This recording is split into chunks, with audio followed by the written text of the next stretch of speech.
ಶ್ರೀ ಗುರುಭ್ಯೋ ನಮಃ.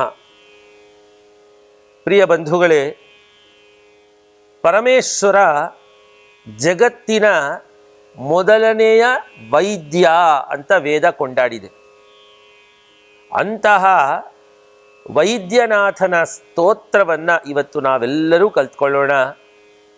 ನಮ್ಮೆಲ್ಲ ಬಗೆಯ ರೋಗಗಳು ನಿವಾರಣೆಯಾಗಿ ಸುಖದಿಂದ ನಾವೆಲ್ಲರೂ ಧರ್ಮ ಮಾರ್ಗದಲ್ಲಿ ಇರುವಂತೆ ಆ ಪರಮೇಶ್ವರ ಮಾಡಲಿ ಅಂತ ಪ್ರಾರ್ಥನೆ ಮಾಡೋಣ.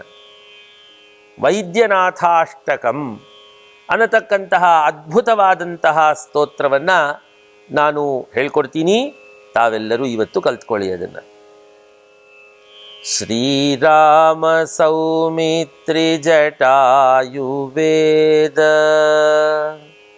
ಶ್ರೀರಾಮ ಸೌಮಿತ್ರಿ ಜಟಾಯುವೇದ ಷಡಾನನಾದಿತ್ಯ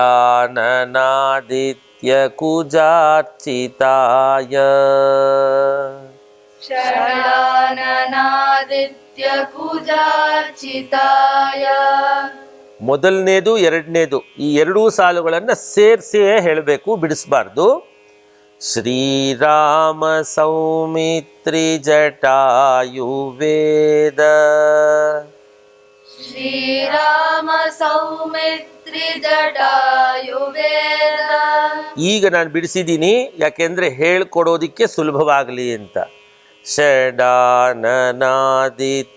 ಕುಜಾರ್ಚಿತಾಯ ಷಡಾನನಾದಿತ್ಯ ಕುಜಾರ್ಚಿತಾಯ ಶ್ರೀರಾಮ ಸೌಮಿತ್ರಿ ಜಟಾಯುವೇದ ಷಡಾನನಾದಿತ್ಯ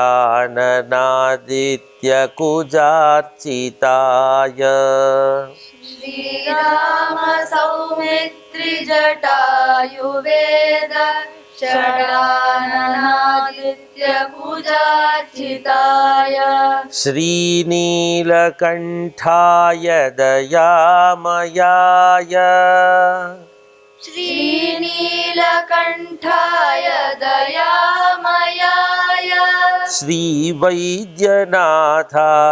ನಮಃ ಶಿವಾಯ ಶ್ರೀವೈದ್ಯನಾಥಾಯ ನಮಃ ಶಿವಾಯ ಶ್ರೀರಾಮ ಸೌಮಿತ್ರಿ ಜಟಾಯುವೇದ ಷಡಾನನಾದಿತ್ಯ ಕುಜಾರ್ಚಿತಾಯ ಶ್ರೀನೀಲಕಂಠಾಯ ದಯಾಮಯಾಯ ಶ್ರೀವೈದ್ಯನಾಥಾಯ ನಮಃ ಶಿವಾಯ ಗಂಗಾ ಪ್ರವಾಹೇಂದು ಜಟಾಧರಾಯ ಗಂಗಾ ಪ್ರವಾಹೇಂದು ಜಟಾಧರಾಯ ಗಂಗಾ ಪ್ರವಾಹೇಂದು ಜಟಾಧರಾಯ ಗಂಗಾ ಪ್ರವಾಹೇಂದು ಜಟಾಧರಾಯ ತ್ರಿಲೋಚನಾಯ ತ್ರಿಲೋಚನಾಯ ಸ್ಮರಕಾಲಹಂತ್ರೇ ಸ್ಮರಕಾಲಹಂತ್ರೇ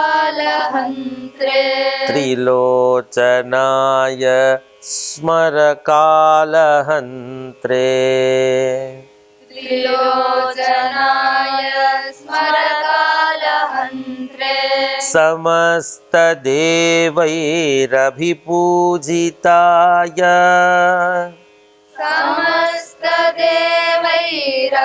ಸಮಸ್ತದೇವೈರಭಿಪೂಜಿತಾಯ ಸಮಸ್ತದೇವೈರಭಿಪೂಜಿತಾಯ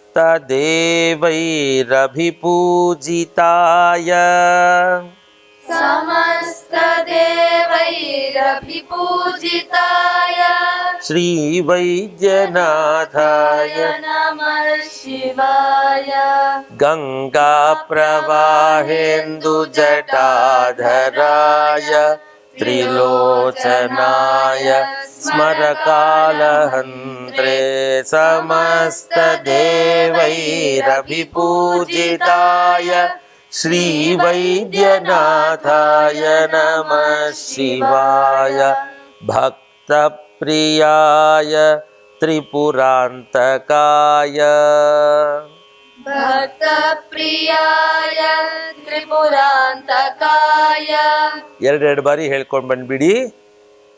ಭಕ್ತಪ್ರಿಯಾಯ ತ್ರಿಪುರಾಂತಕಾಯ ಪಿನಾಕಿನೇ ದುಷ್ಟಹರಾಯ ನಿತ್ಯಂ.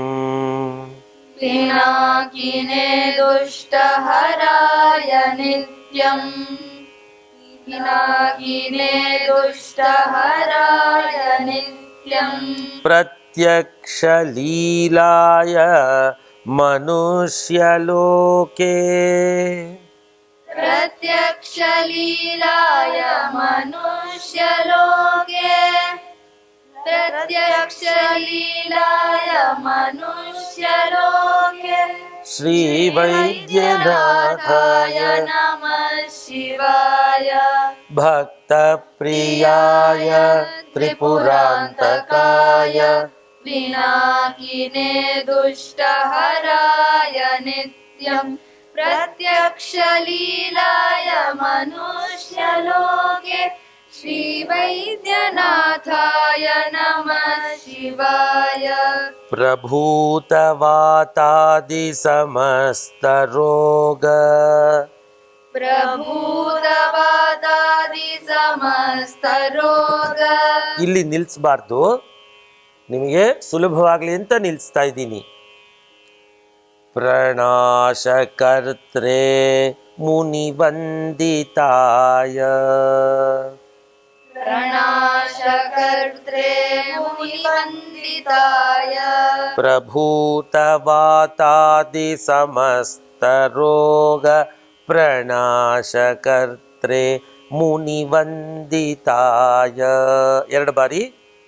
ಪ್ರಭೂತವಾದಾದಿ ಸಮಸ್ತ ರೋಗ ಪ್ರಣಾಶಕರ್ತ್ರೇ ಮುನಿವಂದಿತಾಯ. ಪ್ರಭೂತವಾದಾದಿ ಸಮಸ್ತ ರೋಗ ಪ್ರಣಾಶಕರ್ತ್ರೇ ಮುನಿವಂದಿತಾಯ. ಪ್ರಭಾಕರೇಂದುವಗ್ನಿ ವಿಲೋಚನಾಯ. ಪ್ರಭಾಕರೇಂದ್ವಗ್ನಿ ವಿಲೋಚನಾಯ. ಪ್ರಭಾಕರೇಂದ್ವಗ್ನಿ ವಿಲೋಚನಾಯ. ಪ್ರಭಾಕರ ಅಂದ್ರೆ ಸೂರ್ಯ, ಇಂದು ಅಂದ್ರೆ ಚಂದ್ರ, ವನ್ಹಿ ಅಂದ್ರೆ ಬೆಂಕಿ, ಅಗ್ನಿ. ಮೂರು ಕಣ್ಣುಗಳಲ್ಲೂ ಮೂರು ತೇಜಸ್ಸಿದೆಯಂತೆ. ಪ್ರಭಾಕರೇಂದ್ವಗ್ನಿ ವಿಲೋಚನಾಯ. ಪ್ರಭಾಕರೇಂದ್ವಗ್ನಿ ವಿಲೋಚನಾಯ. ಶ್ರೀ ವೈದ್ಯನಾಥಾಯ ನಮಃ ಶಿವಾಯ. ಪ್ರಭೂತವಾತಾದಿ ಸಮಸ್ತ ರೋಗ ಪ್ರಣಾಶಕರ್ತ್ರೇ ಮುನಿವಂದಿತಾಯ. ಪ್ರಭಾಕರೇಂದ್ವಗ್ನಿ ವಿಲೋಚನಾಯ. ಶ್ರೀ ವೈದ್ಯನಾಥಾಯ ನಮಃ ಶಿವಾಯ. ಪ್ರಭಾಕರೇಂದ್ವಗ್ನಿ ವಿಲೋಚನಾಯ. ಪ್ರಭಾಕರೇಂದ್ವಗ್ನಿ ವಿಲೋಚನಾಯ. ಶ್ರೀ ವೈದ್ಯನಾಥಾಯ ನಮಃ ಶಿವಾಯ. ವಾಕ್ಶ್ರೋತ್ರ ನೇತ್ರಾಂಘ್ರಿ. ವಾಕ್ಶ್ರೋತ್ರ ನೇತ್ರಾಂಘ್ರಿ. ಇನ್ನೊಂದ್ಸರ್ತಿ. ವಾಕ್ಶ್ರೋತ್ರ ನೇತ್ರಾಂಘ್ರಿ. ಶೋ ಅಂತ ಕೇಳಿಸ್ಬಾರ್ದು, ಶ್ರೋ ಅಂತ ಕೇಳಿಸ್ಬೇಕು. ಹೇಳಿ ಇನ್ನೊಂದ್ಸರ್ತಿ. ವಾಕ್ಶ್ರೋತ್ರ ನೇತ್ರಾಂಘ್ರಿ. ವಿಹೀನ ಜಂತೋ. ವಿಹೀನ ಜಂತೋ. ವಾಕ್ಶ್ರೋತ್ರ ನೇತ್ರಾಂಘ್ರಿ. ವಾಕ್ಶ್ರೋತ್ರ ನೇತ್ರಾಂಘ್ರಿ. ವಿಹೀನ ಜಂತೋ. ವಿಹೀನ ಜಂತೋ. ವಾಕ್ಶ್ರೋತ್ರ ನೇತ್ರಾಂಘ್ರಿ. ವಾಕ್ಶ್ರೋತ್ರ ನೇತ್ರಾಂಘ್ರಿ. ಸುಖಪ್ರದಾಯ. ಸುಖಪ್ರದಾಯ. ವಾಕ್ಶ್ರೋತ್ರ ನೇತ್ರಾಂಘ್ರಿ ಸುಖಪ್ರದಾಯ. ವಾಕ್ಶ್ರೋತ್ರ ನೇತ್ರಾಂಘ್ರಿ ಸುಖಪ್ರದಾಯ. ಕುಷ್ಠ कुष्ठादि सर्वोन्नतरोगहन्त्रे कुष्ठादि सर्वोन्नतरोगहन्त्रे कुष्ठादि सर्वोन्नतरोगहन्त्रे श्रीवैद्यनाथाय नमः शिवाय वाक्श्रोत्रनेत्राङ्घ्रि विहीनजन्तो वाक्श्रोत्रनेत्राङ्घ्रिसुखप्रदाय कुष्ठादि सर्वोन्नतरोगहन्त्रे श्रीवैद्यनाथाय नमः शिवाय वेदान्तवेद्याय जगन्मयाय वेदान्तवेद्याय जगन्मयाय योगीश्वरध्येय पदाम्बुजाय योगीश्वरध्येय पदाम्बुजाय वेदान्तवेद्याय जगन्मयाय वेदान्तवेद्याय जगन्मयाय योगीश्वरध्येय पदाम्बुजाय योगीश्वरध्येय पदाम्बुजाय त्रिमूर्तिरूपाय सहस्रनाम्ने त्रिमूर्तिरूपाय सहस्रनाम्ने ಇನ್ನೊಂದು ಸರ್ತಿ त्रिमूर्तिरूपाय सहस्रनाम्ने श्रीवैद्यनाथाय नमः शिवाय वेदान्तवेद्याय जगन्मयाय योगीश्वरध्येय पदाम्बुजाय त्रिमूर्तिरूपाय सहस्रनाम्ने श्रीवैद्यनाथाय नमः शिवाय स्वतीर्थमृद्भस्म स्वतीर्थमृद्भस्म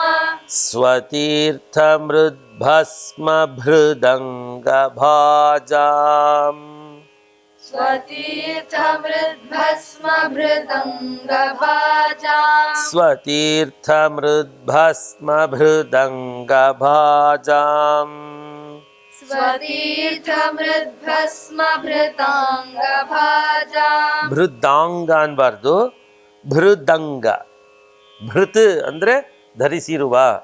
ಸ್ವತೀರ್ಥಮೃದ್ಭಸ್ಮಭೃದ್ ಅಂಗಭಾಜಾಂ ಹಂಗೆ ಸೇರಿಸಿದ್ರೆ ಸ್ವತೀರ್ಥಮೃದ್ಭಸ್ಮಭೃದಂಗಭಾಜಾಂ स्वतीर्थमृद्भस्मभृदङ्गभाजाम् ಪಿಶಾಚ ದುಃಖಾರ್ತಿಭಯಾಪಹಾಯ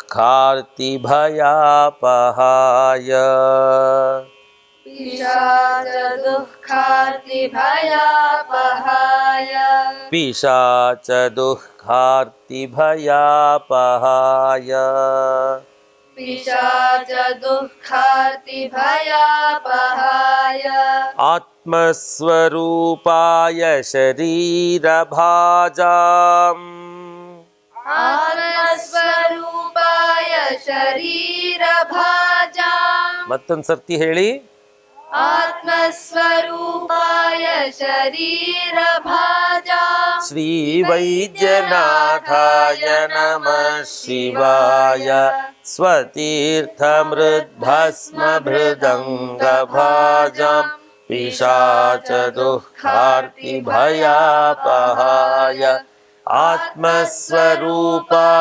शरीरभाजां श्रीवैद्यनाथाय नमः शिवाय श्रीनीलकण्ठाय वृषध्वजाय श्रीनीलकण्ठाय वृषध्वजाय श्रीनीलकण्ठाय वृषध्वजाय श्रीनीलकण्ठाय वृषध्वजाय